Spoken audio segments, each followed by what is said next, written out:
UP ATS का बड़ा खुलासा, चुनावी राज्यों में दहशत की साजिश नाकाम हुई है। तो एमपी, यूपी, उत्तराखंड में दहशत की साजिश थी और ऐसे में जेएमबी संदिग्ध आतंकी मुफक्किर से पूछताछ हुई और इसमें खुलासा किया कि 100 से ज्यादा स्लीपर सेल बनाए गए थे।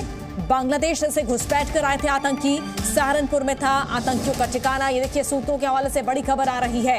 यूपी, उत्तराखंड में नेटवर्क बना रहे थे, ये सूत्रों के हवाले से बड़ी खबर, बड़ी जानकारी मिल रही है। इन तमाम राज्यों में जहां पर चुनाव होने हैं वहां पर दहशत की साजिश थी, जिसे नाकाम कर दिया गया है। एमपी, यूपी, उत्तराखंड में दहशत की साजिश नाकाम। यूपी एटीएस की पूछताछ में जेएमबी के आतंकी मुखबिर ने एक बड़ा खुलासा किया है। चुनावी राज्यों में बड़े दहशत का प्लान इस जेएनवी आतंकी ने बनाया था। करीब 100 से ज़्यादा स्लीपर सेल उत्तर प्रदेश में एक्टिव होकर दहशत फैलाने का काम करने जा रहे थे। हालांकि इससे पहले ही जांच एजेंसियों ने उसको गिरफ्तार कर लिया, लेकिन तमाम युवाओं का ब्रेन वॉश करके वो इस दहशतगर्दी के प्लान में उनको शामिल कर रहा था और चुनाव से पहले उत्तर प्रदेश में एक बड़ी आतंकी घटना को अंजाम दिया जाना था।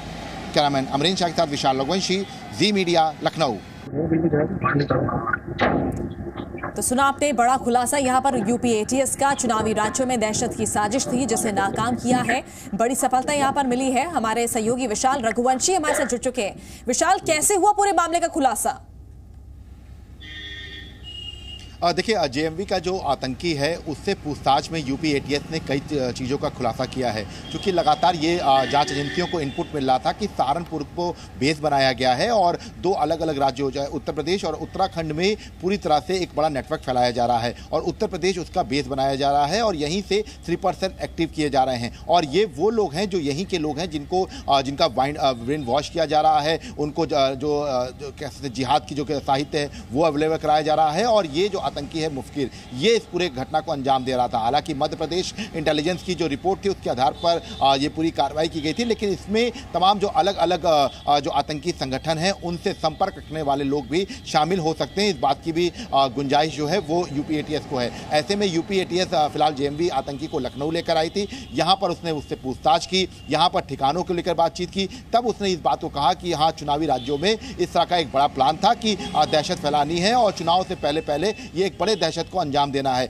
अब ये उत्तर प्रदेश और उत्तराखंड के लिए तो उसने ये बात कही है, लेकिन अलग अलग राज्यों में चूंकि अभी जो है हाल में अभी जो जल्द ही जो चुनाव होने वाले हैं, चाहे वो मध्य प्रदेश हो, छत्तीसगढ़ हो, वहाँ पर भी कुछ इस तरह की प्लानिंग हो सकती है। इस बारे में भी अंदेशा जता रही थी जांच एजेंसियां और इसी के आधार पर जेएमबी आतंकी से जब पूछताछ हुई है तब ये बात सामने निकल के आई है कि उत्तर प्रदेश और उत्तराखंड के लिए प्रॉपर प्लानिंग हो गई थी। मतलब साफ था कि ये घटना फरवरी मार्च के बीच में करने की तैयारी थी, लेकिन उससे पहले ही जांच एजेंसियों ने इसको गिरफ्तार कर लिया और पूछताछ में एक बड़ा खुलासा किया है। तो 100 स्लीपर सेल बनाने की भी बात विशाल यहाँ पर सामने आ रही है। ये माना जाएगा कि पूछताछ होगी और भी खुलासे हो सकते हैं और उन संदिग्धों तक पहुंचने की और कोशिश की जाएगी पुलिस की तरफ से और टीम्स की तरफ से।